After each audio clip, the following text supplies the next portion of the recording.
Supreme court کے آئینی bench میں اقلیتوں کے تحفظ سے متعلق کیس کی سماعت دوران سماعت جسٹس جمال خان مندوخیل کے اہم ریمارک سامنے آئے۔ کہا ایک وقت تھا جب عدالتیں حکومتیں چلاتی تھیں اور اب وہ وقت گزر چکا ہے۔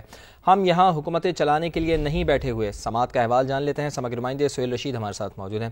جی سہیل، تفصیلاً بتائیے گا سماعت سے متعلق۔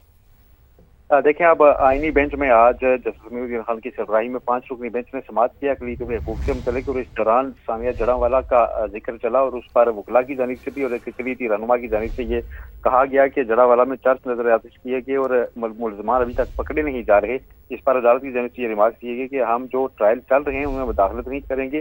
اسی پر جسٹس جمال خان مندوخیل نے کہا کہ ایک وقت تھا جب عدالتیں حکومت چلایا کرتی تھی، لیکن اب وہ وقت گزر چکا ہے۔ ہم یہاں حکومتیں چلانے کے لیے نہیں بیٹھے ہوئے۔ جسٹس نعیم اختر افغان نے بھی اہم ریمارکس دیے اور ان کی جانب سے بھی یہ کہا گیا کہ ایسے کسی بھی معاملات میں اب عدالتیں مداخلت نہیں کریں گی۔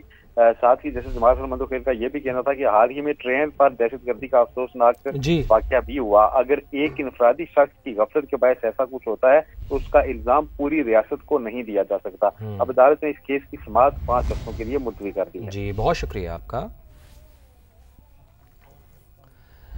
ہم یہاں حکومتیں چلانے کے لیے نہیں بیٹھے ہوئے۔ سماعت کا احوال جان لیتے ہیں، سماعت کے نمائندے سہیل رشید ہمارے ساتھ موجود ہیں۔ جی سہیل، تفصیلاً بتائیے گا سماعت سے متعلق۔ دیکھیں، اب آئینی بینچ میں آج جسٹس سمیع الدین خان کی سربراہی میں 5 رکنی بینچ نے سماعت کیا اقلیتوں کے حقوق سے متعلق، اور اس دوران ثانیہ جڑاں کا ذکر چلا اور اس پر وکلاء کی جانب سے بھی اور ایک اقلیتی رہنما کی جانب سے یہ کہا گیا کہ جڑاں میں چرچ نظر آتش کیے گئے اور ملزمان ابھی تک پکڑے نہیں جا رہے۔ اس پر عدالت کی جانب سے یہ ریمارک دیے گئے کہ ہم جو ٹرائل چل رہے ہیں ان میں مداخلت نہیں کریں گے۔ اسی پر جسٹس جمال خان مندوخیل نے کہا کہ ایک وقت تھا جب عدالتیں حکومت چلایا کرتی تھی، لیکن اب وہ وقت گزر چکا ہے۔ ہم یہاں حکومتیں چلانے کے لیے نہیں بیٹھے ہوئے۔ جسٹس نعیم اختر افغان نے بھی اہم ریمارکس دیے اور ان کی جانب سے بھی یہ کہا گیا کہ ایسے کسی بھی معاملات میں اب عدالتیں مداخلت نہیں کریں گی۔ ساتھ ہی جسٹس جمال خان مندوخیل کا یہ بھی کہنا تھا کہ حال ہی میں ٹرین پر دہشت گردی کا افسوسناک واقعہ بھی ہوا۔ اگر ایک انفرادی شخص کی غفلت کے باعث ایسا کچھ ہوتا ہے تو اس کا الزام پوری ریاست کو نہیں دیا جا سکتا۔